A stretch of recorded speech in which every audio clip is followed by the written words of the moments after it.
됩니다. 함께하면 됩니다. 함께하면 됩니다. 여러분 끝까지 함께 갑시다. 함께하면 됩니다.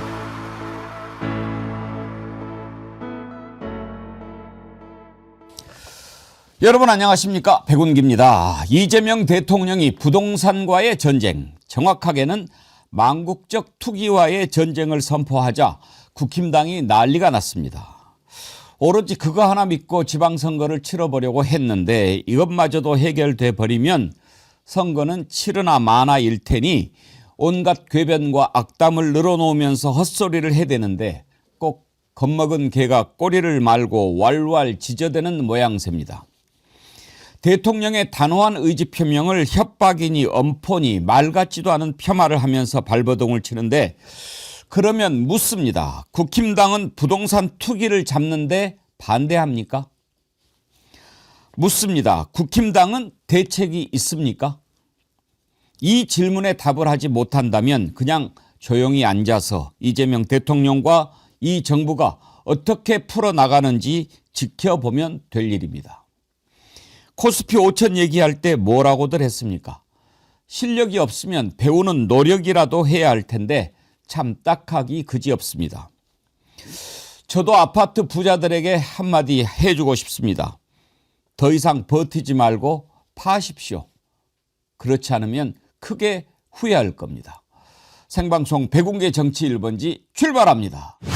이번에 정말 심혈을 기울여서 준비한 상품이죠. 고기 듬뿍 곰탕과 떡국입니다. 이 세트인데 설 선물 기획전에 맞춰서 여러분들한테 선보여드리기 위해서 정말 애를 많이 썼다고 합니다. 어제부터 생산에 들어가서 열심히 만들고 있다고 하는데요. 지금 구매하시는 분들은 이제 막 생산하신 따끈따끈한 새 제품을 맛보시게 되는 겁니다. 지금 보시면 고기 듬뿍 넣고 국물 팔팔 끓여서 여러분들께 바로 보내드리기 위해서 열심히 만들고 있습니다. 오늘까지 생산을 마치고 포장해서 내일부터 발송이 시작될 거라고 하네요. 이번에 생산이 끝나면 또 다음 생산까지 한참 기다려야 되니까 이번에 아주 따끈따끈한 고기 듬뿍 곰탕 준비한 물량이 빠르게 소진되기 전에 미리미리 구매하시면 좋을 것 같습니다. 제가 맛을 봤어요. 정말 일품입니다. 가격이 한 팩에 5,900원이거든요. 정말 착한 가격 아닙니까? 고기 듬뿍 들어가고 10팩 이상 구매하시면 전용 고급 선물 박스에 무료 배송으로 보내드린다고 하니까요. 설 선물 세트로도 부족함이 없고 또 여러분이 드셔도 좋고요.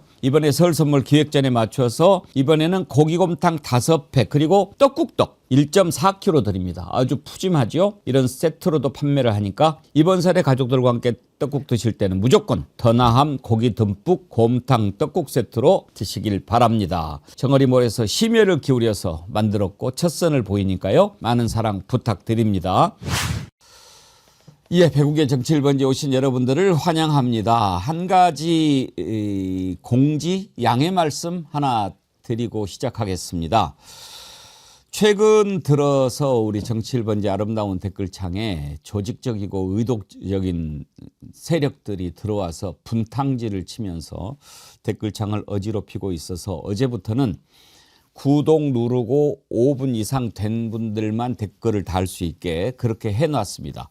그래서 이제는 막 와가지고 막 흙탕물 끼얹고 도망가는 자들을 좀 막아내려고 했는데 그러다 보니까 최근에 이제 우리 다들 구독 누르고 보시잖아요. 그런데 구독을 내가 눌렀나 안 눌렀나 몰라가지고 또 한번 딱 누르잖아요. 구독을 눌렀는데 또 누르면 구독이 해지가 돼요. 그래서 그냥 우리 정어리언님 가운데 구독 중이 아니어가지고 댓글이 막힌 분이 계실 수 있어요. 그러니까 왜 내 댓글이 차단됐지 놀라지 마시고 혹시 내가 구독이 돼 있나 안 돼 있나 확인 한번 해주시면 좋을 것 같습니다. 불의의 피해를 당하지 않도록 해주시면 좋겠습니다. 자, 오늘 함께 하실 세 분 패널 소개합니다. 김성환 시사평론가님 어서 오세요. 네, 안녕하세요. 반갑습니다. 우리 정어리 신사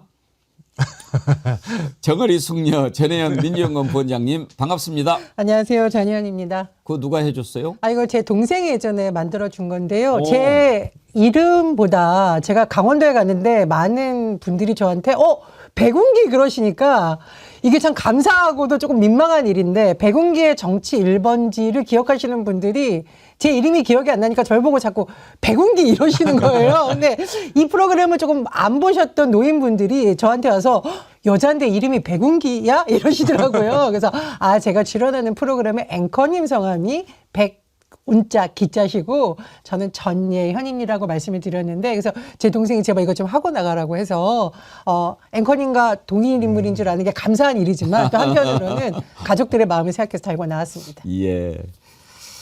김성환 평론가님이 저거리 신사라면 김규현 변호사님은 정어리 젠틀맨.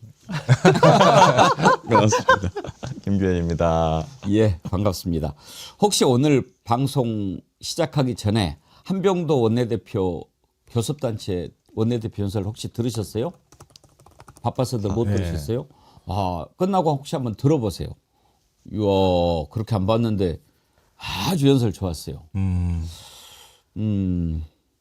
맨 앞에 시작할 때부터 막 박수가 터져 나오더니 연설을 원래 저렇게 잘하는 분이었나 할 정도로 정말 아주 심금을 울리는 그런 연설이었는데 한번 꼭 들어보시길 바라고 재밌는 이야기 하나 해드리고 시작할게요. 한병도 원내대표가 이 복모음이 좀 약해요. 무슨 얘기냐면 경의를 표합니다 이러는데 경의를 포합니다. 이 복모음이 잘 안 돼요. 이제 그런 분들이 가끔 있어요. 그리고 옛날에 어떤 생각이 났냐면 황낙주 국회의장이라고 있었어요. 94년, 6년, 한 30년 전에 국회의장 하셨던 분인데 또 이분이 복모음이 잘 안 돼요. 그래가지고 제일 대표적인 게 이제 표결을 하면 찬성, 반대, 무효 뭐 이런 게 있잖아요. 근데 무효가 안 돼. 무효 이렇게 하세요. 그러니까 이렇게 이제 찬성 몇 표, 찬성 몇, 반대 몇, 무효 뭐 이러면은 이제 막 밑에서 의원들이 무효 막 이제 막 이렇게 하시고 그랬거든요. 한 번은 이제 본인이 작심을 하신 거야. 이번에는 내가 제대로 발음을 해야지. 찬성 192, 반대 72, 무효 탁 이러니까 밑에서 우와 이런 거 아니에요. 세포. 좀 낭만이 있던 시절이네요. 요즘에는 그렇게 하면은 무슨 얘기를 할까? 근데 왜 아무도 안 웃지? 무효 세포 그랬다니까. 마지막에 표를 세포 그랬어요. 무효까지는 신경을 썼는데. 그분 부모님께 효도하기 힘드시겠습니다. 효도. 효도. 아이 참, 난 뭐 어떻게 유머를 쓰면 다들 안 웃어주는지 모르겠네. 네, 자 이재명 대통령 제가 어제 적토마에 비유했죠. 정말 싹 쓸어버리는 거죠. 이제는 코스피 잡고 부동산 잡는다. 근데 이게 지금 갈수록 싸움이 커집니다. 왜 커지냐? 국힘당이 자초한 겁니다. 이제 큰일 나게 생겼잖아요. 만약에 부동산까지 해결을 해버리면 뭘 믿고 싸우겠습니까? 지금 내란당에서 벗어나지 못해서 죽을 지경인데 그나마 이제 뭐 부동산 가지고 역시 뭐 진보 정권 들어서니까 부동산값 오르고 땅값 오르고 너네들 대책 100번 내놔 왜 안 되고 막 이렇게 이제 해가지고 하려고 그러는데 야 이거 보통이 아니거든. 어제 아침에 국힘당 최고 회의를 하는데 그 나와서 하는 사람들 얘기를 다 들어보니까 그냥 막 물어뜯느라고 정신이 없어요. 심지어 코스피 5천까지도 그건 뭐 이재명이 잘해서 한 거냐? 뭐 그렇게 이야기를 하고 그다음에 이재명 대통령이 그 트위터에 그거 올렸잖아요. 부동산 잡는 거 오히려 계곡 정비나 코스피 5천보다 더 쉽고 또 할 수 있는 일이다. 이렇게 얘기를 하니까 심지어 계곡 정비 이재명이 한 거 아니다라고까지 얘기를 해요. 이건 사실 왜곡 아닌가요? 그걸 이재명 대통령이 성남시장 때 한 것이 아니라고 이야기하는 것은 도대체 뭘까요? 어제 정말 그 최고위원회에서 입달린 자들 다 한마디씩 하던데 그중에서 저는 신동욱 최고가 하는 게 아주 가관입니다. 뭐라고 했는지 한번 들어보시죠.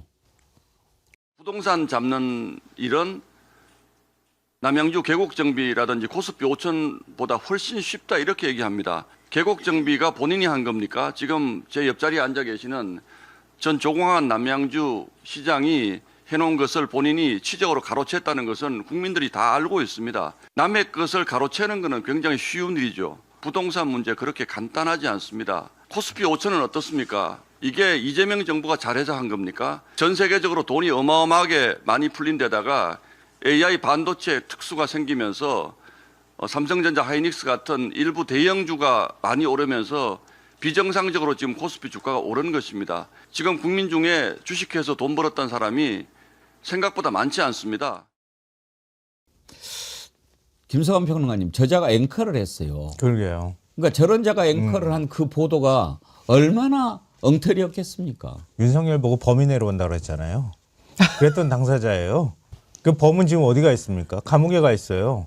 최소한 부끄러움을 알아야 되는데 아직도 저러고 있네요. 그리고 윤석열 지키겠다고 나섰다가 다시 또 지금 한동훈 죽이겠다고 저렇게 펄펄 뛰고 있는 모습 보니까 참 한심하다 이런 생각이 들고요. 앵커할 때 그러면 보도를 어떻게 했을까? 기자들이 뭔가를 이렇게 보도하겠다고 갖고 오면은 얼마나 편향적으로 결정했을까 이런 생각이 들어요. 근데 지금 이제 코스피 5천 얘기도 하고요. 부동산 얘기도 하고 막 여러 가지 얘기를 막 하는데요. 논리가 말이 안 돼요. 제가 볼 때는. 코스피 5천은 가만히 둬도 가는 거고 그러면은 정부가 별로 할 일도 없는데 그러면은 코스피 5천 가는 거 시장에다가 맡기면은 알아서 해준다고 하면 부동산 시장도 아무것도 안 하고 가만히 있어도 되는 거 아닙니까? 시장이 알아서 해주는 거 아니에요? 국민들이 알아서 조절할 거 아니겠어요? 근데 왜 집값 못 잡는다고 난리를 치고 펄펄 뜁니까? 난 저 인간한테 한번 시장이요. 물어보고 싶어요. 그러면 윤석열이가 그대로 있었어도 지금 코스피 5천 됐겠네? 그 시장이 바뀌어가지고 그렇대잖아요. 오늘 뭐 성일종 의원도 그런 주장을 하더라고요. 라디오에서. 자기가 뭐 증권사에서 한 5년 정도 근무해봤는데 정부는 할 일이 없답니다. 그러면 진즉에 할 일 없었으면은 윤석열 정부 때 한 5천쯤 올려놨으면 좋았을 뻔했어요. 이건 말도 안 되는 주장들을 저렇게 하는 거죠. 시장이 뭐 알아서 돌아가면 사실 뭐 바뀌긴 뭘 바뀌어요. 윤석열 때도 AI는 열풍이었어요. 그 미국의 엔비디아 계속 올라갔잖아요. 그 윤석열 때는 주식 왜 안 올랐습니까? 그러다가 이재명 대통령으로 바뀌자마자 코스피가 랠리를 하기 시작한 거 아닙니까? 그럼 결국에 지도자가 누구냐? 그리고 그 지도자가 어떻게 주식시장도 관련된 정책을 피느냐에 따라서 얼마든지 달려줄 수 있는 걸 보여준 거지 않습니까? 윤석열 심합니다, 자. 윤석열 내란 터지고요. 어느 주식 시장이 패닉에 빠졌습니다. 그래서 나흘 동안 증발된 시가총액이 144조 원이었습니다. 나흘 동안 144조 원. 역대급 기록이라서 당시의 뉴스를 찾아보세요. 미국의 한 경제 매체에서 윤석열은 대한민국 GDP 킬러다라고 미국의 경제 매체에서 평가를 한 적이 있습니다. 국민의힘은 본인들이 정말 지금 뭐 당명 바꾼다는 얘기 나올 때 경제 폭망당이라고 해야 되는 거 아니라는 생각이 들고요. 그럼 제가 한번 물어보겠습니다.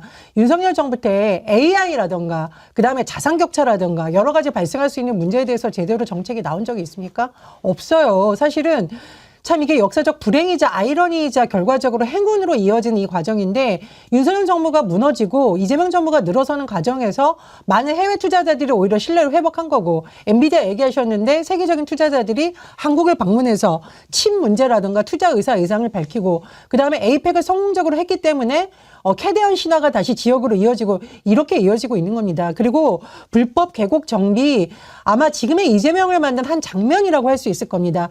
단순히 표만 의식하면 지역에 있는 상인들하고 부딪히지 않습니다. 하지만 불법으로 누군가가 독점을 해서 시민들이 국민들이 피해를 입고 있다면 이건 반드시 해결해야 된다라는 의지를 표명하고 일방적으로 물어붙인 것이 아니라 그 사람들을 만나서 토론하고 그러면 이 사람들을 어떻게 해야 합법적으로 먹고 사느냐에 대해서 고민하고 이런 모습을 보였기 때문에 이 문제가 해결된 겁니다. 국민의힘은 경제 폭망당이라는 이름을 바꿀 건지 아니면 지금이라도 국정 동력을 다시 회복하고 경제를 살리는데 조금이라도 일조를 하는 제대로 된 정당이 될지를 선택해야 되는 시점이 왔다고 봅니다. 그 계곡 정비 누가 한 거예요? 조광한 시장이요. 자기가 먼저 시작했다고 저렇게 얘기하는 거예요. 자기가 먼저 시작했는데 자기가 못한 거거든요. 이재명 시장이 한 거예요. 그랬더니 내가 먼저 시작했는데 공을 이재명이 다 가로챘다 이렇게 주장을 하는 거죠. 근데 사실 그것 때문에 큰 거예요. 그래서 그 자리에 앉아 있는 거예요. 제가 볼 때는. 왜냐면 이재명하고 맞서 싸웠다고 하는 상징성을 그것 때문에 가져간 거거든요. 그러고 난 다음에 저 사람이 왜 저렇게 오버를 하나 그때 제가 그 생각을 했거든요. 아니나 다를까 지금 당 지도부로 가가지고 앉아 있잖아요. 아, 참 저렇게 얘기를 하고 싶을까요? 이태성님 정선의 자랑 전예현. 오. 아유, 어유 제가 정선인 걸 아시는군요. 예, 강원도 이제 정선 아시고. 출신입니다. 지태정님 전예원님 예쁘네요. 아 전예현이라고 차고 나오셨는데 전예원. 지태정님 놀리지 마세요. 박소영님 김 변호사님 얼굴이 참 좋아 보이십니다. 내란이 일단 조금은 정리가 되어서 마음이 편하신가 봅니다. 아니 얼굴이 좋아 보이시긴 한데 원래 얼굴이 좋으세요. 근데 내란 정리가 됐나요? 일단 저에 대한 고소고발 사건이 좀 정리되기는 했습니다. 아 그래요? 윤석열 정권에서는 이제 제가 뭐 무슨 공작을 했느니 뭐니 하면서 국힘에서 하도 고발을 많이 해놨는데 해결이 하나도 안 되다 이재명 정부 들어와서 이제 예, 하나둘씩 다 해결이 되고 있습니다. 아휴. 락님께서요 억지를 써도 어지간히 써라 질린다 그러셨는데 이제 그 지금 진행되는 과정은 이제 여러분이 아시잖아요. 이재명 대통령이 맨 처음에 그렇게 정리할 수 있죠. 존말할 때 아파트 많이 가지고 있는 사람은 팔아라. 이번에는 유예 안 한다. 그렇게 이제 이야기를 했어요. 근데 이제 뉴스도 뭐 이렇게 이제 부동산 시장 가서 이렇게 물어보고 그러니까 뭐 별로 뭐 반응 없는데요. 뭐 버티고 뭐 이거 하다 보면 또 넘어가겠죠. 선거도 있고 그러는데 막 이렇게 생각하고 거기에다가 보수 매체 특히 이제 경제지들 이런 것들이 또 이제 부추기는 거예요. 왜 그런다고 생각하십니까? 어제도 이야기를 했는데 건설사들이 언론사를 많이 가지고 있다니까요. 언론사가 건설사를 가진 게 아니라 건설업 하는 자들이 언론을 갖고 있어야 이게 뭔가 좀 자기들을 보호하는 데 도움이 될까 봐. 그런 데서 막 장난을 치는 거죠. 부동산 투기를 조장하는 망국적인 세력들을 향해서 이제 경고를 하는 겁니다. 그러니까 지금 국힘당이 반발하는 것은 다른 게 아닙니다. 이거 선거를 이러다가는 못 치르게 됐지 않습니까? 기대할 게 그거밖에 없는데. 그래서 이제 막 말도 안 되는 얘기를 해야 되니까 오늘 아침에 이재명 대통령이 정확하게 이제 설명을 합니다. 이 소통 방식에 대해서는 따로 짚어보기로 하고 오늘 올린 글이죠. 부동산 투기로 불로소득 얻겠다는 수십만 다주택자의 눈물이 안타까우신 분들에게 묻습니다. 대통령 길이 좀 길기는 한데요. 워낙 주옥 같으니까 다 한번 봅시다. 이들로 인한 높은 주거비용 때문에 결혼 출산을 포기하는 수백만 청년들의 피눈물은 안 보이십니까? 돈이 마귀라더니 설마 마귀에게 최소한의 양심마저 빼앗긴 건 아니겠지요. 대한민국은 위대한 대한국민들의 나라입니다. 상식적이고 번영하는 나라를 위해 망국적 부동산 투기는 무슨 수를 써서라도의 따옴표를 했어요. 반드시 잡습니다. 이전에도 실패했으니 이번에도 실패할 것으로 기대하고 선동하시는 분들께 알려드립니다. 먼저 이전에는 부동산이 유일한 투자 수단이었지만 이제는 대체 투자 수단이 생겼습니다. 객관적 상황이 과거와 완전히 다릅니다. 다음으로 국민이 변했습니다. 국민의식조사에 따르면 과거에는 투자 수단으로 부동산이 압도적이었지만 이제 2위로 내려앉았습니다. 마지막으로 국민이 선출한 권력이 달라졌습니다. 공약 이행률 평균 95%. 저는 당선이 절박한 후보 시절의 한 약속조차도 반드시 지키려고 노력했습니다. 이제 대한민국 최종 권한을 가진 대통령으로서 빈말을 할 이유가 없습니다. 엄포라고 생각하시는 분들, 다주택자 눈물 안타까워하며 부동산 투기 옹호하시는 여러분들, 맑은 정신으로 냉정하게 변한 현실을 직시하기 바랍니다. 당장의 유불리를 따지지 않으면 사용할 수 있는 정책 수단은 얼마든지 있습니다. 그 엄중한 내란조차 극복하고 새롭게 출발하는 위대한 대한민국인데 이 명백한 부조리 부동산 투기 하나 못 잡겠습니까? 협박, 엄포가 아니라 모두를 위해 필요하고 유용한 일이어서 권고드리는 것입니다. 이번이 마지막 탈출 기회입니다. 이재명은 합니다. 대한민국은 합니다. 이 트위터에 올린 글인데 김기현 변호사님. 네. 옛날에는 대통령이 무슨 담화문 발표 뭐 이런 거 하고 그랬지 않습니까? 그렇죠.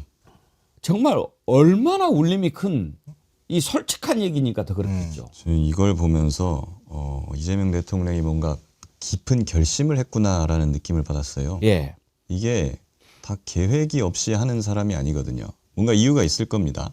근데 일반적으로 선거를 앞두고 뭔가 부동산이나 세금 문제라든가 이런 걸 건드리는 말은 가급적이면 하질 않습니다. 거의 금기시돼 왔죠. 그리고 이제 다들 그래서 사람들이 지방선거 때까지는 별일 없을 거고 아마 지방선거 이후에 좀 이런 부동산 대책이나 이런 것들을 좀 하지 않을까 하고 예상을 해왔는데 그걸 완전히 지금 뒤엎는 발언을 연일 내놓고 있는 겁니다.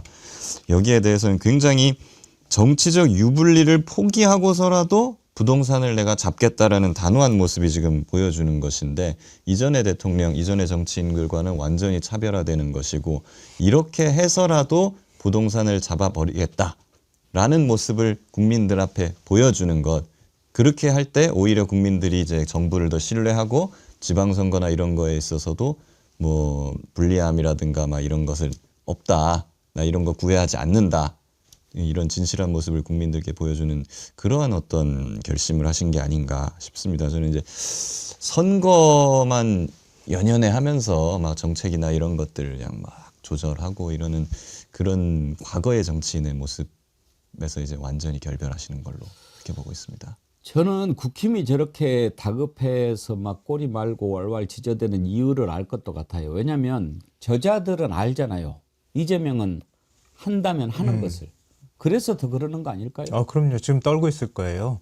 그러니까 물론 이제 지금 자산 가치가 많이 올라가는 상황이기 때문에 또 그리고 돈 가치가 떨어지고 있잖아요.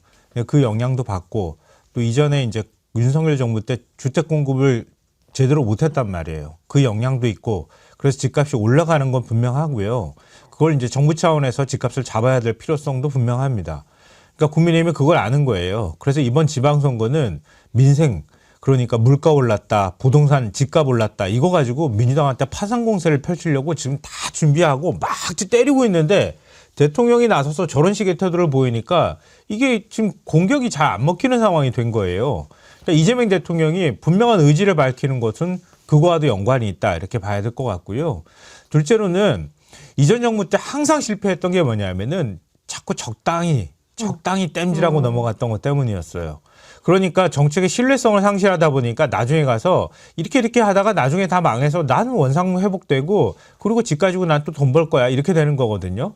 그러니까 집권 초기에 정부의 분명한 부동산 투기를 잡겠다고 하는 의지를 보여주지 않으면 또 일관성 있게 한 4년 정도 쭉 밀고 나가지 않으면 부동산 가격 잡기가 쉽지가 않단 말이에요. 그러니까 그걸 누구보다 이재명 대통령이 잘 알고 있다.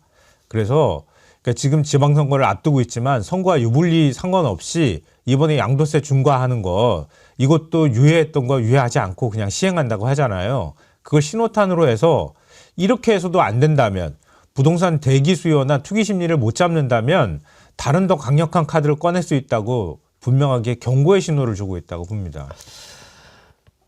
수백만 청년들의 피눈물이 안 보이냐 이 말이 저는 가슴에 정말 꽂혔는데 아마 뭐 김상환 평론가님도 서울 출신이 아니고 저도 이제 지역 출신이다 보니 서울에 처음 올라왔을 때 그 막막함 어디서 살아야 되냐 이걸 아마 대다수 청년들이 느끼고 있을 거고 결혼을 앞둔 청년들이 결혼을 계속 미루고 아이를 낳고 싶은 부부들이 아이를 미루는 요인이 뭘까 다 그거예요. 집 마련하면. 진짜 돈이 막이고 부동산 투기가 막입니다. 가장 사람으로서 누려야 될 권리를 망가뜨리고 어떻게 보면은 아이를 낳고 싶은 가장 기본적인 부부들의 작은 소망마저 무너뜨리는 것이 바로 이 부동산 문제입니다. 그리고 제가 정말 마음 아픈 현실을 한번 짚어보겠습니다. 우리나라에서만 볼 수 있는 특이한 뉴스가 뭐냐면요. 부동산 문제 때문에 극단적인 삶을 선택하는 사람들의 모습을 가만히 보면 월세를 몇 달간 못 냈다. 즉 집이라는 것은 사람의 가장 생존의 기본입니다. 다른 건 없어도 살 수 있지만 집은 없으면 살 수가 없습니다. 그래서 전세자금 피해를 본 청년들이 극단적 선택을 하거나 월세를 몇 세씩 미루는 뭐 새 모녀가 극단적 선택을 하거나 아니면은 전세에 몰려서 그 전세자금을 마련하지 못해서 외곽으로 가는 사람들이 싸움을 자주 하는 부부싸움 하는 모습 이게 우리나라 드라마나 영화에 굉장히 자주 등장하던 단골맨입니다. 돈이 막이다. 부동산 투기 막이 아닙니까? 그거 이제 잡아야 되는 거 아닙니까? 선거 앞두고 계속 미루면 못 잡습니다. 전 진짜 깜짝 놀란 게 이재명 대통령은 정치꾼이 아니라 정치가다. 제가 판단한 부분이 바로 이 대목인데 제 주변에 많은 선거 전문가들이 민주당이 정치 이기려면 부동산 문제는 끝날 때까지 얘기하지 말아야 된다는 얘기를 많이 했었거든요. 우리가 그냥 어물쩍 넘어가던 이 공식을 이제 깬 겁니다. 국민 여러분께 한번 묻고 싶습니다. 집값 걱정이 없다면 이게 과연 특정 정당이나 특정 국민에게만 좋은 문제일까요? 저도 어쩌면 이 방송을 보고 있는 많은 분들도 그 분들의 자녀들도 좀 행복한 대한민국 될 수 있지 않겠습니까? 저는 이재명 대통령의 결단에 좀 더 많은 국민들이 힘을 모아줄 때 부동산 투기 잡는다는 것은 꿈이 아니라 정말 이재명은 합니다. 현실이 될 거라고 봅니다.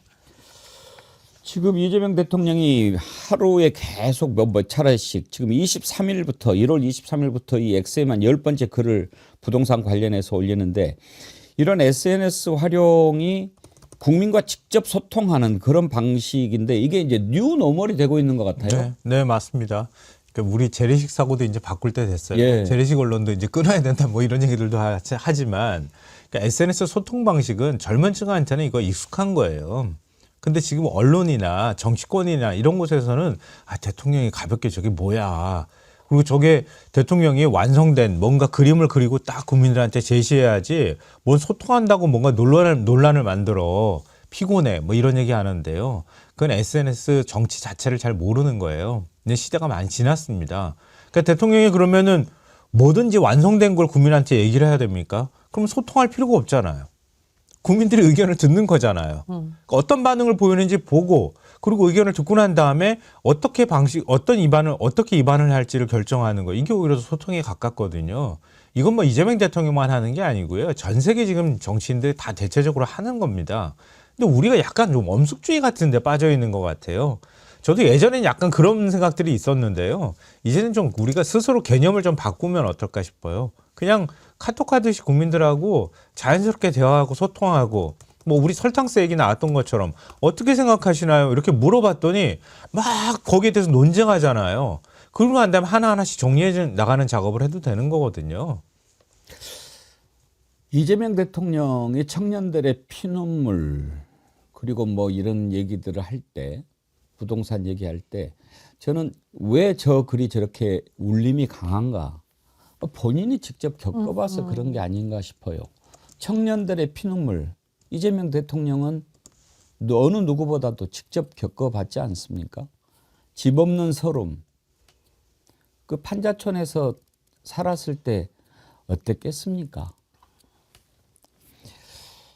홀인원님, 이재명 대통령님 걸으실 때 한쪽 팔 굽어져서 걷는 모습을 보면 마음이 찡합니다. 이재명 대통령이 하고자 하는 일은 우리 모두가 힘을 실어줘야 합니다. 우리 대통령 사랑합니다. 하면서 슈퍼챗도 보내주셨고요. 어제 다시 보기 할 때 찡아용님께서 슈퍼챗 보내주시면서 대통령은 열일하시는데 민주당 뒷북이 조금 속 터집니다. 집중해서 필요한 입법도 빨리 했으면 합니다. 그런 걸 보내주셨습니다. 어제 다시 보기 할 때 황용삼님께서 또 정기회원 가입해 주셨네요. 감사드리고요. 혹시 김규현 변호사님 사무실은 강남에 있나요? 예, 서초에 있습니다. 김규현 변호사님은 그렇게 뭐 아파트가 여러 채 있는 걸로는 아닌 걸로 알고 있고 많이 여러 개 계시면 파셔야 여러 개 돼요. 있었으면 좋겠네요. 왜 여쭤보냐면 강남에는 진짜 부자들이 많잖아요. 그렇진가요? 아마 강남 지역 사람들 재산이 강남을 제외한 대한민국 전 재산보다 더 많을 수도 있어요. 그럴 훨씬 수도 많죠. 있지 않을까요? 예, 그렇죠? 충분히 그럴 수 있다고. 뭐 이미 뭐 1%의 부자가 뭐 예, 절반 예. 이상의 재산을 다 가지고 있다 세계적으로 그런 말도 있으니까요. 그러니까 이제 그런 사람들은 그동안에 자기들이 돈을 벌어왔던 방식이 있지 않습니까? 그리고 정부들이 어떻게 해왔는지도 알고. 그러니까 뭐 이번에도 이렇게 근데 사실 우리가 그 이재명 대통령이 다른 사람이 아니고 이재명이니까 지금 이러는 거지.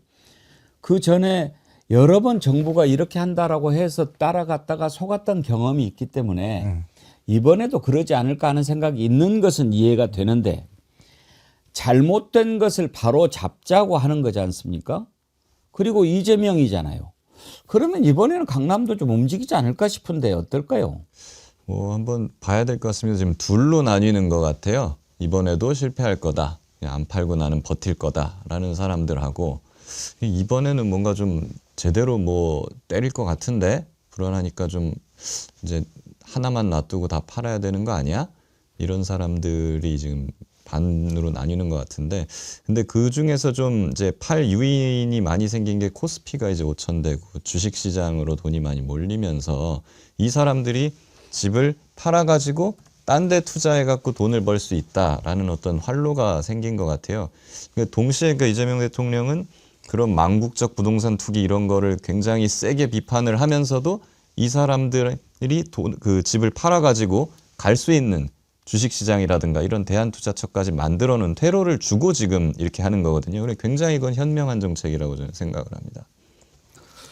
저는 국민의힘한테 한번 물어보고 싶어요. 그러면 너네들은 정말 부동산 이거 잡자는 거 반대하는 거냐? 그리고 너네들은 그러면 대책이 뭐냐? 이거에 대해서 반대하면 뭐 대책이 있어야 될 거 아니냐? 그걸 물어보고 싶어요. 국민의힘의 대책은 시장에 맡기겠다는 거예요. 그러니까 민간 차원의 주택 공급을 하면 된다. 그러니까 재건축 뭐 재개발 활성화를 해서 주택을 공급하는 게 가장 현실적이다. 이거 거의 앵무새처럼 예전부터 계속 똑같은 얘기 했거든요. 근데 참 공교롭게도 국민의힘이 집권했을 때는 국제금융이나 이런 부분들이 지금하고 반대 방향으로 가는 경우가 있어서 아무것도 안 해도 집값이 잘 안 오르는 현상이 나타난 것도 있었어요. 그러니까 그런 이제 경험칙이 있는 상황이기 때문에 그렇게 하는 게 하나가 있을 것 같고요. 또 하나는 뭐 자기들이 다주택자이기 때문에 자기들한테 세금 많이 부과하는 걸 싫어하니까 그런 경향도 나타난다고 보는데요. 저는 아까 뭐 전현 평론가가 나도 어린 시절에 힘들었다 이렇게 말씀하셨는데 저도 서울 처음 올라올 때 배낭 하나 메고 옷걸이 하나 달랑 들고 올라왔거든요. 반지하부터 옥탑방까지 안 살아본 데가 없어요. 그래서 겨우 사실 지금 연립 하나 이제 50 정도 다 해서 겨우 샀거든요. 그러니까 얼마나 그 사람들이 힘들어하는지 잘 알고 있어요. 그래서 저는 이재명 대통령의 말에 전적으로 동의합니다. 집을 투기 대상으로 투자 대상으로 삼는 시대는 이제 지나가야 됩니다. 그러니까 다른 사람들이 좀 더 좋은 질의 주택 주거 환경에서 살고 싶은 욕망은 있다 하더라도 그게 꼭 사고 팔면서 계속 돈을 불려나가는 수단처럼 되는 건 좀 바람직하지 않고요. 국가 차원에서도 엄청난 자원의 낭비라고 생각하고요. 그래서 이번에 6만 원 공급하는데 LH가 주도해서 임대 아파트 짓는 거 가지고 국민의힘에서 또 시비 거는 거 제가 보면서 와, 이 사람들은 정말 젊은 세대나 돈 없는 사람들이 가서 어디든 내 살 공간이 필요하다는 생각은 전혀 안 하는구나. 그냥 돈 있는 아이들한테 자기들이 돈이 많으니까 그 아들한테 돈 줘서 그냥 집 사게 해주는 것밖에 생각이 없구나. 이런 생각을 했어요. 이런 생각 이제 좀 바꿔야 됩니다. 정말. 우리가 나서서 저뿐만 아니라 방송 보고 계시는 시청자분들도 마찬가지고요. 많은 사람들이 이제 생각을 바꿔줄 때가 됐습니다. 저는 어제 또 황당했던 것 중에 하나가요. 지금 아마 이재명 대통령 집이 성남 분당에 있나 보죠? 네네. 그러니까 사저가 거기 있나 보죠? 원래 아파트. 원래 사는 아파트가. 네네네. 근데 어제 국힘당의 최고위원 누군지 모르겠는데 아니 아파트 팔으라고 그러면서 분당 집이 뭐 지금 몇 억이 올랐다는데 왜 그거는 안 파냐? 너부터 팔고 이야기를 해라 그렇게 이야기를 하더라고요. 아니 지금 청와대 들어가 있으니까 그 집 지금 있는 거 나중에 돌아갈 집 아니에요? 예, 그거 그걸 팔면 팔으라고 어디로 가요? 그러면 말이 돼요? 이게 장동혁 대표 일단 6채부터 어떻게 정리를 하고 말씀을 하셔야 이게 먹히는 거지. 지금 공무 때문에 관저에 머무는 거잖아요. 그건 자의적으로 선택할 수가 없는 거고, 그 다음에 이제 관저에 머물게 하는 여러 가지가 있는 거잖아요. 국가 비상사태에 있어서 빨리 대응을 하기 위해서 좀 이게 좀 적당한 표현인지 모르겠지만 사실상 뭐 감옥살이라고 하는 표현도 있어요. 개인의 사생활이 없습니다. 그러니까 국가의 공무를 위해서 한 것이지 본인이 뭐 부동산을 어떻게 해보겠다라고 있는 상황까지 끌어들여서 하는 것은 너무 좀 이렇게 바보들의 합창 뭐 이런 말이 떠오르는 시점입니다. 본인들은 강남 집을 그렇게 좋아하니까 뭐 윤석열도 초반에 아크로비스타에서 차 타고 출퇴근했잖아요. 뭐 용산으로 뭐 그런 걸 생각하는지는 모르겠습니다만은 아니 뭐 퇴임하고 갈 집은 남겨놔야지 그걸 그걸 팔라 있어야죠. 그러면 그거를- 안 그러면 국민의힘에서 뭐 그러면 퇴임한 대통령한테 집을 지어주는 법이라도 하나 만들어 놓고 한번 그런 소리를 하든지요. 아니 그냥 계속 청와대에 살게 해주겠다는 거 아니에요? 아 그런 예. 깊은 뜻이 제가 그렇다면 몰랐네. 우리도 검토해볼 용의가 있어요. 아, 그 윤석열 김건희 집도 좀 팔지 그래요. 못 돌아갈 텐데. 아유, 그러게요. 서울구치소에서 잘 지내고 그러니까, 있는데 왜 멀쩡한 집을 그러니까 지금 이제 다시 정리하자면 올바른 방향으로 가잖아요. 그리고 이제 뉴노멀이라고 그래가지고 새로 이제 이렇게 국민들과 다이렉트로 소통하는 방식을 택하고 있는데 어제도 말씀드렸지만 이재명 대통령이 이렇게 소통 방식을 택하는 이유 가운데 또 하나는 함께 해야 됩니다, 여러분. 국민들께 직접 호소하는 거라고 생각합니다. 국민들이 힘을 모아줘야 이건 해낼 수 있습니다. 라는 것 아니겠습니까? 근데 이제 선거 앞두고 큰일 났죠. 국힘당이 지금 뭐 비난하고 말도 안 되는 일로 하고 뭐 코스피도 뭐 이재명 대통령이 잘해서 한 거냐 이렇게 말도 안 되는 소리를 씨부리는데 그거야 이제 선거가 앞으로 뭐 몇 년 뒤에 남은 국회의원들은 그러지만 당장 이번 6월에 지방선거 치러야 될 사람들은 죽을 지경인 거죠. 그리고 또 뭐 말도 안 되는 짓을 해대면서 한동훈 쫓아내고 극우 인사들 끄집어 당기고 막 이러는 장동혁한테는 정말 어떻게 할 수도 없고 오세훈 시장이 제일 죽을 지경인 거예요. 그래서 물러나라고까지 얘기를 하지 않았습니까? 그러면서 장동혁 리스크가 지금 제일 큰 리스크다 이렇게 이야기를 합니다. 오세훈 얘기 들어보시죠. 저는 이번 지방선거에서 이른바 장동혁 디스카운트가 지방선거를 덮치지 않을까 하는 염려가 매우 큽니다. 서울, 인천, 경기의 각 지자체장들 이분들 지금 말씀만 안 하셔도 아마 속이 수건동일 겁니다. 장동혁 리스크로 지방선거가 수도권에서 대패의 결과로 이어진다면 그때 가서 책임을 묻는 것보다는 지금 그 노선 변화를 이렇게 강력한 목소리로 요구하는 것이 더 필요한 일이라고 저는 생각을 하고요. 여러분은 어떻게 들으셨는지 모르겠는데 저는 저걸 보면서 그런 생각이 들었어요. 아, 오세훈도 이미 선거는 하나만 하고 대표 자리를 노리는 거 아닌가 그런 생각이 딱 들더라고요. 그 서울시장은 본선 나가도 이제 자기는 떨어진다. 예. 지금 추이를 보면 그런 생각을 하고 있는 것 같습니다. 그 정확하게 그 지방선거 이후에 자기의 행보 이런 거를 다 염두에 두고 지금 하는 것으로 그런 것 같아요. 생각이 듭니다. 이 서울시장 후보도 못 될 수도 있어요 지금. 보니까. 시장 후보도 네. 장동혁이 최종 결정을 해야 되는 거 아닌가요? 그러니까요. 그렇기 때문에 이제 뭐 지금 뭐 나경원이라든가 다른 그 잠재적 경쟁자들이 당내에도 많이 있는 상황이고 거기에서도 서울시장 경선도 이기기 위태롭다. 거기서 이겨서 후보가 된다고 한들 본선도 왠지 안 될 것 같다. 이런 상황에서는 섣불리 지금 뭐 장동혁 대표나 막 이런 쪽에 붙기보다는 거기랑 확실히 대립각을 세움으로써 네, 어떤 대안적인 이미지 이런 걸 선명하게 부각시키는 전략으로 가고 있는 것 같습니다. 뭐 오세훈이나 장동혁이나 뭐 저는 뭐 거기서 거기라고 보는데 그러면 오세훈 시장한테 한번 묻고 싶은데 물론 이제 장동혁 대표 리스크도 굉장히 큽니다. 그런데 그 한강버스 고장난 것도 장동혁 대표라고 할 건지 서울에 있어서 여러 가지 엉망진창이 된 그동안 정책들도 장동혁 대표 건이라고 할 건지 등등이 있습니다. 그래서 사실은 지방선거에서 대패할 수 있다라는 위기감을 놓고 벌써부터 니 탓이다라고 하고 있는 모습이 있는 거고요. 문제는 뭐냐면 대안을 내놓지 못하고 지금 탓할 사람만 서로 잡고 있다라는 겁니다. 오세훈 시장도 서울에 쌓여있던 문제를 못 풀고 오히려 이재명 대통령이 나서서 이 가장 예민한 부동산 문제를 건드리면서 해결할 수도 있겠다라는 불안감이 엄습하니까 서로 물어뜯을 상대를 찾고 있는 것으로 보이는데요. 제가 보다 이런 한심한 정당 참 처음 본다 이런 생각이 들어요. 예. 요즘. 근데 이게 장동혁의 반사체예요. 오세훈 시장은 제가 볼 때는 자기 스스로 야광처럼 빛을 내야 되는데 자기 성과가 없잖아요. 그러니까 장동혁을 때리면 자기가 상대적으로 부각이 되거든요. 그러니까 장동혁의 발광체가 돼서 몸값을 올려보겠다 이런 전략이 숨어 있는 것 같고요. 둘째로는 지방선거 앞두고 지금 국민의힘에서 당무감사를 이미 했거든요. 친한계 다 축출하겠다고 얘기를 하는데요. 지금 장동혁하고는 좀 거리가 있어요. 오세훈 시장이. 그러면 친한계 축출하는 원외 당협위원장이 축출이 되면은 오세훈 시장과 함께 할 사람이 별로 없는 상황이거든요. 거기에 대한 경고의 메시지를 던지는 거다. 경고의 메시지 측면에서 세 번째가 있는데요. 그러니까 오세훈 시장 당내 경선 통과하기 쉽지 않아요. 근데 경선 룰 아직 이제 확정 안 했거든요.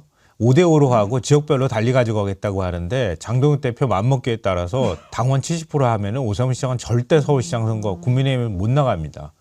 그리고 그런 데다가 지금 나경원 의원이 막 군침 흘리면서 기다리고 있는 거잖아요. 그러니까 실제로 출마 선언을 할지 모르겠지만 나경원 의원하고 붙으면은 결국 질 수밖에 없을 거라는 거 자기가 잘 알 거예요. 그러니까 평상시에 조용하고 눈치 보면서 막 어디로 갈까 내가 이거 정치적으로 유불리가 어떻게 되지 이거 계산하다가 갑자기 언제부터 투사가 됐다고 저렇게 나서가지고 장동영 보고 사퇴하라 그럽니까? 자기 정치적으로 얻을 수 있는 이익이 있으니 저러는 거죠. 제가 보기에는 국힘당은 이미 지방선거 포기했어요. 왜냐하면 지방선거를 치르겠다고 하는 정당이 이럴 수는 없거든요. 그러니까 지금 장동혁도 선거는 이미 물 건너 갔고 이제 어떻게 해서라도 선거 이유가 끝나도 우리가 당권을 잡아야 된다라고 하는 것. 그리고 오세훈도 난 뭐 선거는 끝났고 이제 저 당이라도 내가 뭐 좀 먹어봐야 되겠다 이런 생각하는 것 같아요. 마음속에는 뭐 지난번에 우리가 윤석열 됐을 때 그냥 어떻게 그냥 엉겹결에 또 다 먹지 않았어? 뭐 이번에 또 그러면 되는 거지 뭐.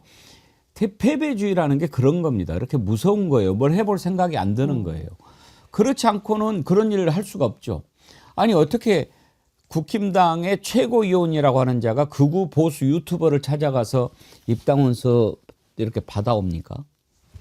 그 자가 들어와서 맨 처음에 한다는 말이 여기에 박근혜, 전두환, 노태우 사진 다 걸어야 된다고 그렇게 얘기를 해요. 누가? 고성국이가. 들어보시죠. 제일 먼저 해야 될 일이 건국의 이승만 대통령, 근대화 산업화의 박정희 대통령, 그리고 거의 피를 흘리지 않고 민주화를 이끌어내는 대역사적 대타협을 한 전두환 대통령, 노태우 대통령, 김영삼 대통령, 박근혜 대통령, 윤석열 대통령까지 당사에 사진 걸어야 된다고 생각합니다. 뭐가 그렇게 겁이 나고 쫄려서 사진조차 제대로 못 걸어요? 사진 걸자고 하는 것도 참 가당치 않지만 저 말 중에 거의 피 한 방울 흘리지 않고 민주화를 이끌어낸 전두환. 저자를 어떻게 봐야 할까요?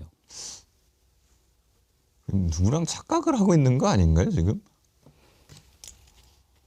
누가 피를 안 흘리고 저기를 했어요?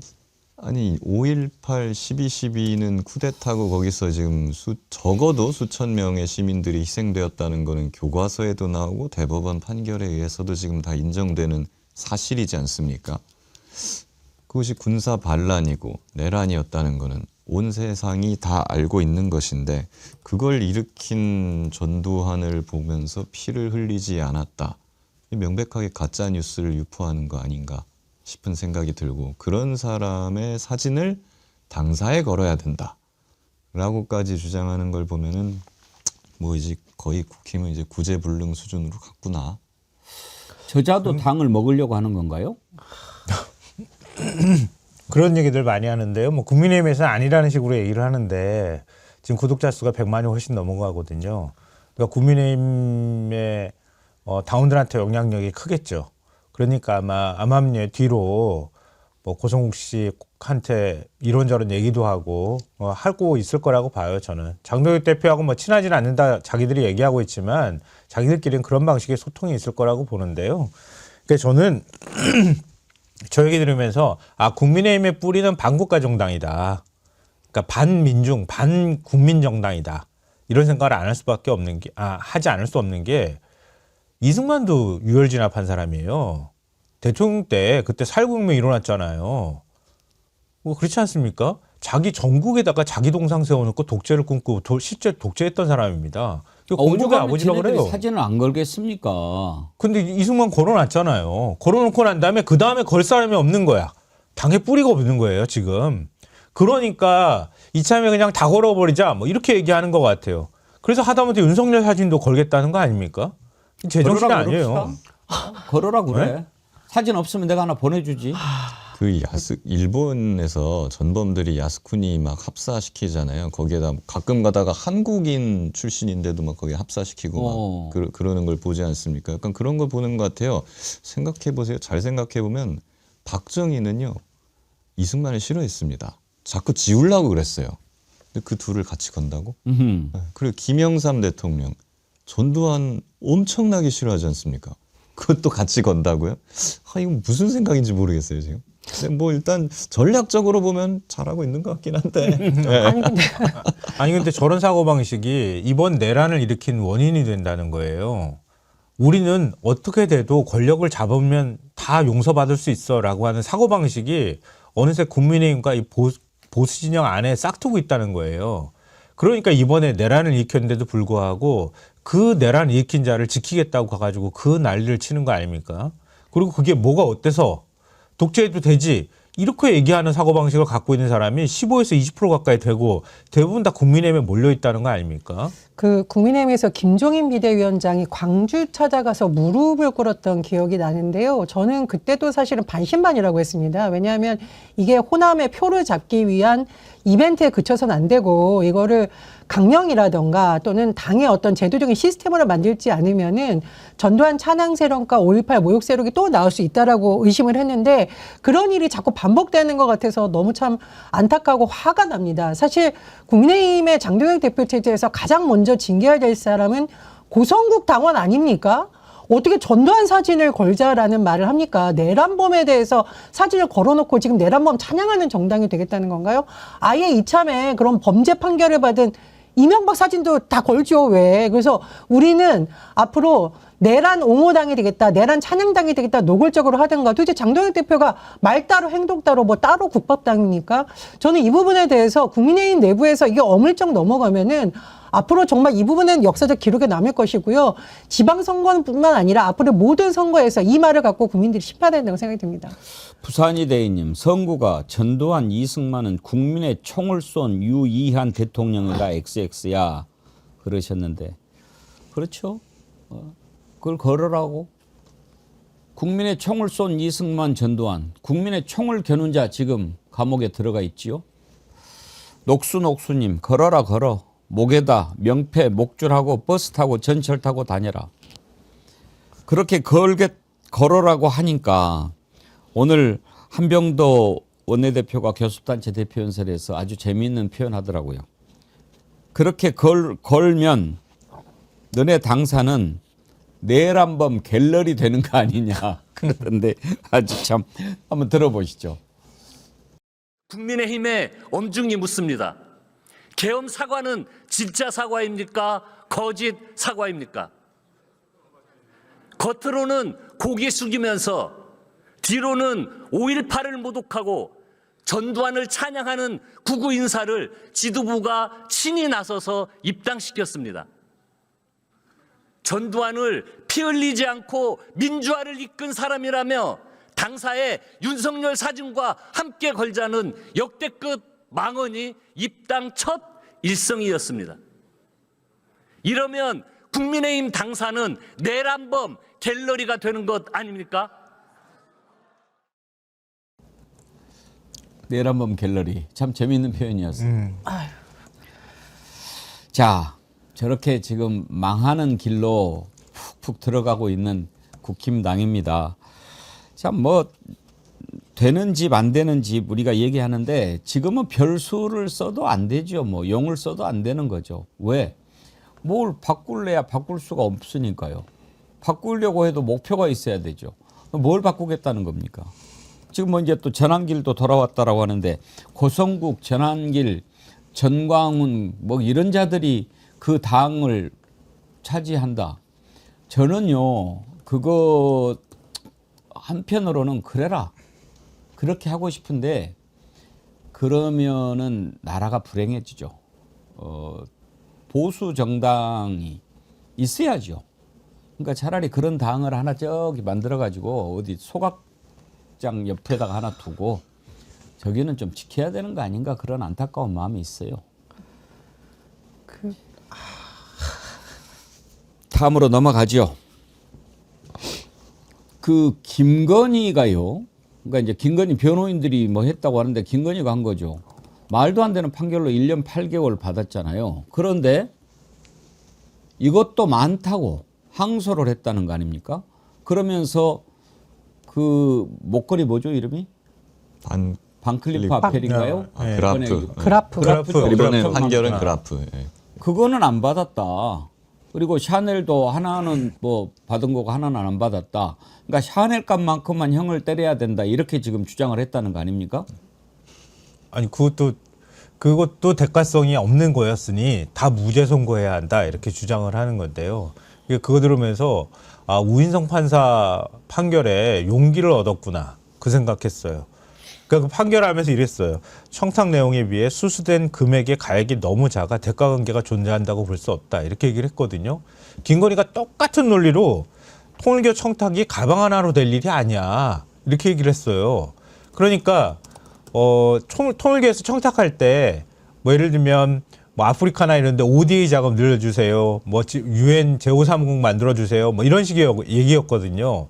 그게 샤넬 가방 하나로 될 문제냐. 청탁이 어떻게 그게 성립이 되냐. 이렇게 얘기를 하는 거예요. 그러니까 샤넬 정도 가방 하나는 뭐 청탁 대상도 안 되는 정도의 어디 뭐 구멍가게 파는 거라고 생각하는 모양이에요.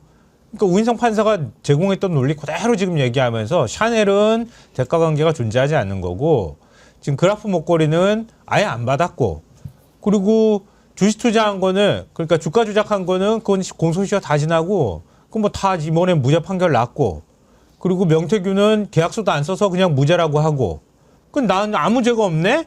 그러니까 지금 항소하는 거예요.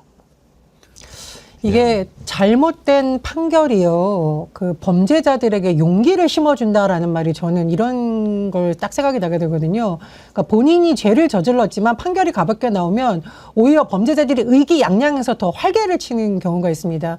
결국 김건희에게 길을 살려준 것은 잘못된 판결. 특히 우인성 재판부에서 검찰의 구형보다도 너무나도 낮은 뭐 13년 정도가 깎인 걸로 알고 있는데 그렇게 한 잘못된 판결이라고 생각을 하고요. 두 번째는 제가 보니까 김건희 씨가 약간 애정결핍증, 권력결핍증이 있는 것 같아요. 그러니까 영치금을 받는 게 제가 보기엔 단순히 돈의 문제가 아니라 끊임없이 본인에 대해서 사람들이 관심을 갖고 있고 뭔가 애정을 보여준다라는 것을 감옥에서 지금 확인하고 싶은 거라고 보는데 문제는 뭐냐면 이런 패턴이 윤석열 때만 있는 것이 아니라 김건희한테 이어지고 앞으로 족속 밝혀질 내란 동조범들도 이런 패턴을 밝힐 수 있다는 거거든요. 잘못된 판결 하나가 얼마나 잘못된 부메랑 효과, 나비 효과를 이뤄지는지가 전 지금 생생히 보여주는 현장이라고 봅니다. 근데 김기현 변호사님 지금 항소는 피고나 원고 어느 쪽에서 한 곳에서만 항소해도 항소심은 열리게 되죠. 그렇습니다. 그러니까 어차피 특검이 항소를 했으니까 김건희 쪽에서는 항소심 어차피 열리니 우리는 이걸로 한번 걸어볼까 이런 차원에서 한 걸까요? 뭐 항소를 안 하면은 이제 자기 받은 형이랑 죄를 다 인정하는 걸로. 그것보다 더 낮게 나올 수는 없는 거 아닙니까? 더 낮게 나올 수도 있죠 항소심에서. 이론상으로는.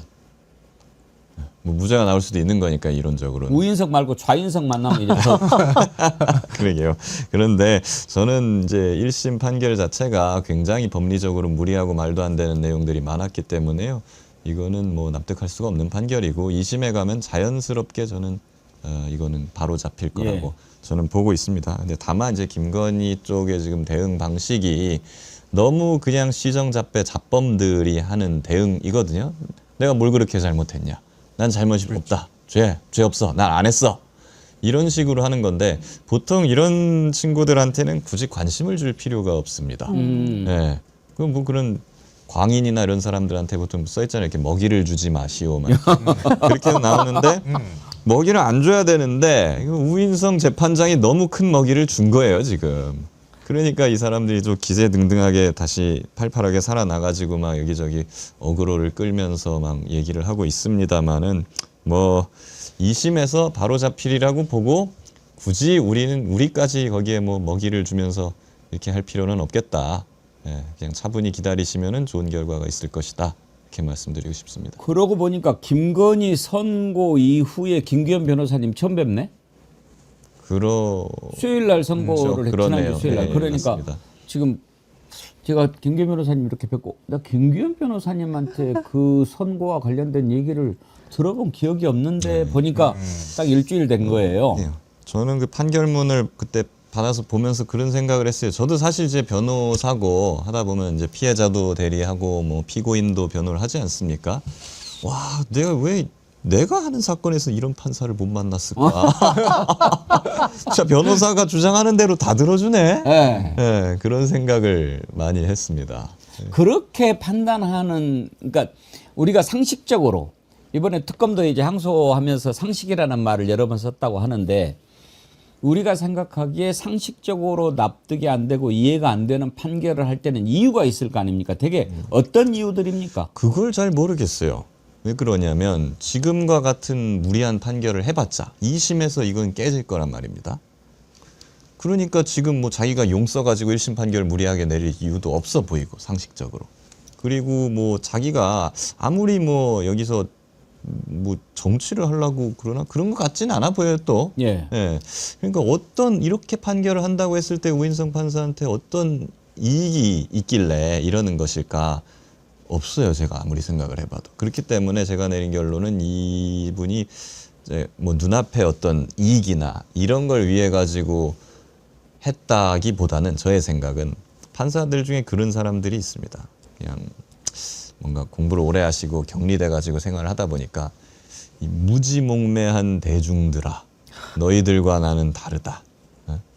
너희들보다 나는 훨씬 더 많이 알고 있고 하니까 내 말이 맞아. 대중 너희들의 말이 틀렸다는 거를 내가 보여줄게 하면서 판결을 되게 이상하게 써 내려가는 분들이 가끔 가다가 계세요. 가끔 가다가. 이분들은 사실 원래 법과 양심에 따라서 판결을 해야 되는 건데 대중이 저쪽으로 가면은 왠지 저걸 그냥 막 싫어. 나는 일로 가고 싶고요. 대중이 또 일로 오면은 반대로 가요. 청개구리처럼.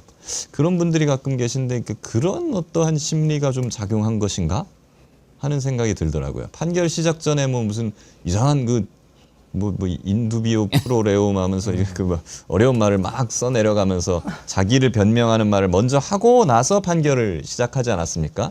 그걸 보면은 이분은 심리적으로 자기에 대한 어떤 방어의식, 나는 너희들과 다르다. 이런 의식이 굉장히 강한 것 같고 그게 좀 작용한 거 아닌가. 또 하나 궁금한 게 있어요. 이제 뭐 여러 가지 해석들을 하는데 지금 우인성이 그렇게 어쨌든 역사에 남는 거 아닙니까? 우리는 우인성 이름 사실 직위원 외우기도 바빠가지고 몰랐는데 이번에 이제 우인성을 알게 됐어요. 나 살면서 이렇게 판사 이름 많이 알아본 적이 처음이에요. 우인성, 백대현, 직위원, 이진관. 나 아는 판사들이 엄청 많아졌어. 그런데 그 배석 판사들 있잖아요. 배석 판사의 역할은 뭡니까? 이게 원래 우인성 재판부도 그렇고 배석 판사들이 상당히 젊고 경력이 낮습니다. 근데 원래대로라면은 배석 판사들의 지위도 재판장과 똑같아야 맞습니다. 합의부이기 때문에 3명의 판사가 똑같이 대등한 지위에서 각자의 의견을 말하고 토론을 거쳐가지고 합의를 해서 판결을 하는 것이죠. 대법원이 그렇게 되어 있지 않습니까? 그게 맞는 건데 지금까지 우리나라는 그렇게 하기보다는 재판장은 굉장히 경력이 높은 사람. 예. 예, 한 15년 차 이상. 그리고 배석 판사 좌우 배석 2명은 뭐 한 5년 차 이하. 예. 예, 막 신임 판사들을 이렇게 해놔요. 그리고 재판장이 배석들을 막 가르치면서 이렇게 재판을 운영해 왔거든요. 이런 식으로 가면은 사실상 배석 판사들에게는 발언권이 거의 없는 구조입니다. 재판장이 하자는 대로 그냥 다 따라갈 수밖에 없는 거죠. 이런 식으로 돼 와서 이거는 굉장히 문제가 있다라는 지적이 계속돼서 조금씩 바뀌고 있는데요. 근데는 문제는 아직도 그게 완전히 바뀌지 않아서 직위원 재판부라든가 아니면 우인성 재판부라든가 이런 데는 똑같이 그런 식으로 운영이 되고 있는 거예요. 그런데 저는 여기서 좀 그 배석 판사들이 뭐 물론 경력도 재판장보다 낮고 하니까 발언권도 딸리고 하는 건 이해는 합니다만은 일반 사건에서야 뭐 그런 식으로 뭐 할 수도 있겠습니다만은 이렇게 역사적인 재판에서조차 그런 식으로 재판부가 운영된다면 저는 그 배석 판사들도 죄를 짓는 것이다. 그럼요. 저는 그래서 생각해요. 이제 앞으로는 재판부를 소개할 때 우리가 재판장만 소개할 게 아니라 배석 판사 이름도 같이 소개해야 되지 않나 그런 생각합니다. 지금 우인성 재판부 모습 한번 보여주십시오. 자, 양쪽에 저렇게 배석 판사가 있어요. 우인성이 혼자서 뭐 주문을 낭독할 때 옆에서 저 판사들 정면을 응시하면서 가만히 있더라고요. 저는 저자들 마음에 안 들어요.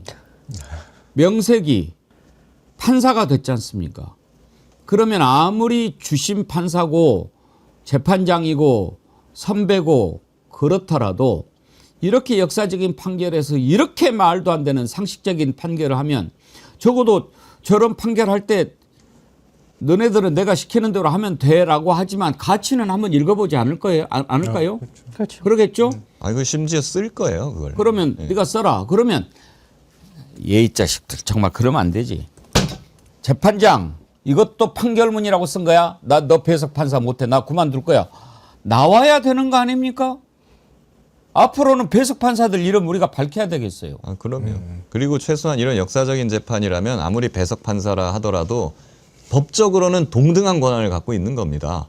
그렇기 때문에 배석 판사랑 아무리 그래도 이거는 제가 한 명의 판사로서 납득하지 못하겠습니다. 우리 표결합시다. 나는 이 판결에 반대합니다. 라고 합의 때 당당하게 밝혀야 되는 겁니다. 심지어 이번에 비상계엄도 보면 군대에서 봐줘도 명령 불복종은 그야말로 처단 아닙니까? 그 군대에서 마저도 야 한강다리 건너 그랬는데도 안 건너고 야 헬기 띄워 그래도 안 띄우고 야 들어가서 문짝 부수고라도 끄집어내 했는데도 안 가고 군대에서도 마저도 그러는데 명색이 대한민국 최고 엘리트라고 하는 판사가 저렇게 말도 안 되는 판결문을 써대는데 그걸 그냥 쳐다보고 눈만 껌뻑껌뻑하고 있다고? 네. 그래서 사실은 사법개혁이 필요하다는 얘기를 하는 겁니다. 그러니까 그동안에 다른 데들은 굉장히 개혁의 바람이나 소용돌이에 많이 휩쓸려 가기도 하고 또 실제로 사람들이 바뀌기도 하고 이런 과정들을 겪었거든요. 그러니까 그런 외풍에서 조용했던 것이 우리나라 아주 시끄럽긴 했지만 안 바뀌는 게 검찰하고 검찰보다 더 안 바뀌는 게 사법부입니다. 그러니까 그래서 이번에 사법부 얘기가 나오는 거고요. 그 사법부에 골마 터진 게 이미 양승태 대법원장 시절에 그때 사법농단으로 한번 터졌는데 제대로 그걸 못한 거예요. 그걸 조희대 대법원장이 다 되돌려놨잖아요. 되돌려놓고 난 다음에 그 권위적인 분위기 속에서 계속 재판해왔던 거 그대로 유지해왔고 그리고 내란이 일어났는데도 불구하고 사법부가 무슨 역할을 했는지조차 해야 하는지조차도 자기들이 제대로 성찰하거나 사고하지 못하고 결국은 자기들은 언제나 법대에 올라가가지고 판단하는 사람이니까 저도 세상이 어떻게 쑥대밭이 되든 말든 상관하지 않아. 그때 가서 우리는 또 다시 판단하면 돼. 이런 식의 사고방식을 하고 있었다는 걸 다 우리가 알고 있잖아요. 이재명 대통령 그 판결은 뭐 더할 나위도 없고요. 그래서 사실은 사법개혁이 필요하다는 얘기를 우리가 하는 겁니다. 그러니까 아직 멀었어요. 지금요. 저런 식으로 위계 질서가 명확하게 돼 있는 조직들이 꽤 있어요. 대표적인 게 군대고요. 지금 검사들 검사 동일체니 뭐니 해가지고 그런 식으로 위계 질서 강조하죠. 판사들도 말이 배석이지 배석은 무슨 좌석이지. 그냥 앉아만 있는 거죠. 의사들도 그래요. 보면은 의사들도 인턴이나 레지던트 그 수련 받을 때 자기들 스스로 우리는 인간이 아니라고 얘기해요.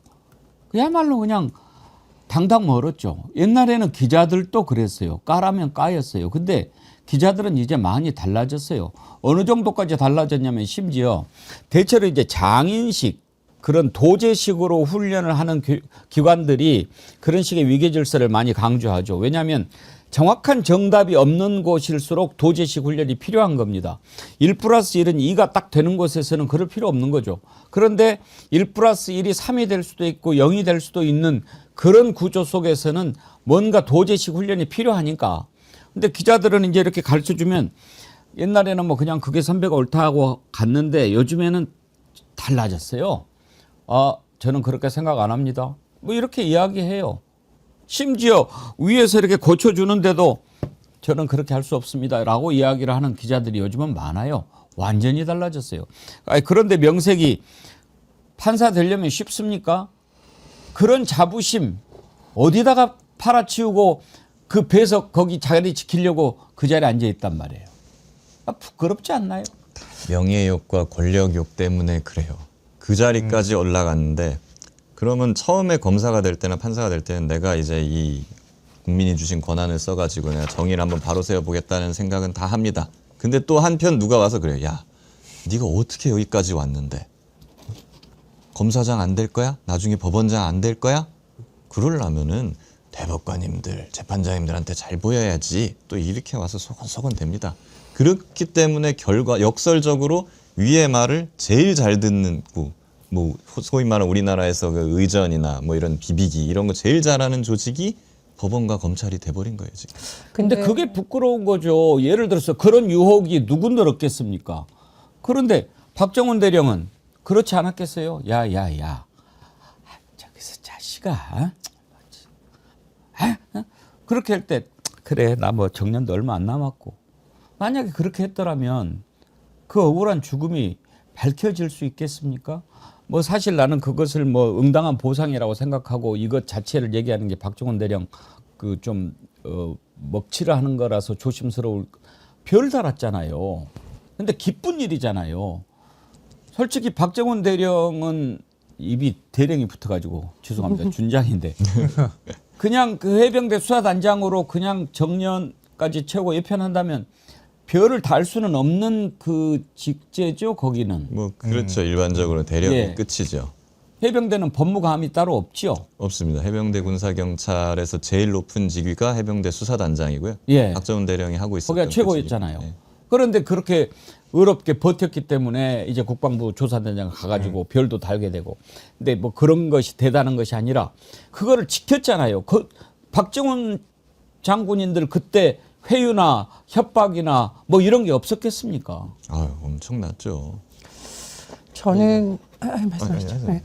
그 제가 이제 사실 법조기자 할 때 한기택 판사에 대한 책을 읽은 적이 있습니다. 그러니까 목숨 걸고 재판한 판사. 제가 왜 이 얘기를 하냐면은요. 법원 역사에서 2차 사법파동이 1988년에 있었는데 그때 대법원장이라던가 이런 여러 가지 문제에 대해서 했던 사람들이 바로 배석 판사들이었거든요. 30대 젊은 배석 판사, 단독 판사가 대법원장 교체를 요구하는 서명 운동이 시작돼서 결국은 정권이 이 대법원장을 그냥 유임하려던 것을 물 건너가고 대법원장이 사퇴하는 그런 일이 있었습니다.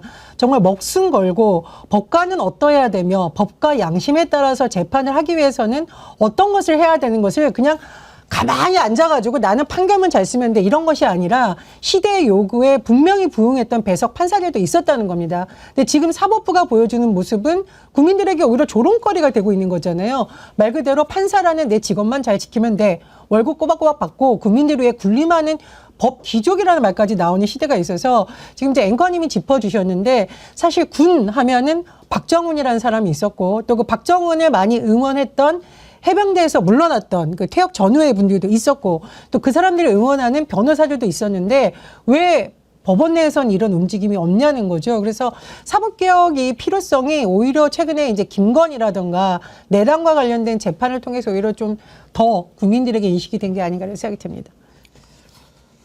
예, 참 올바로 사는 것이 무엇인가 요즘에 참 그런 질문을 많이 던져주는 시대가 됐습니다. 그 맨 앞에 이재명 대통령이 서 있는 거고요. 우리도 이번에 정말 옳고 그른 것 기본이 뭔가 생각하면서 하루하루 채워나가는 그런 하루하루가 됐으면 좋겠습니다. 오늘 1부는 여기까지 하도록 하겠습니다. 김성환 시사평론가님, 전혜연 전 민주연구원 본장님, 김규현 변호사님 세 분 다음 주에 또 뵙죠. 고맙습니다. 고맙습니다.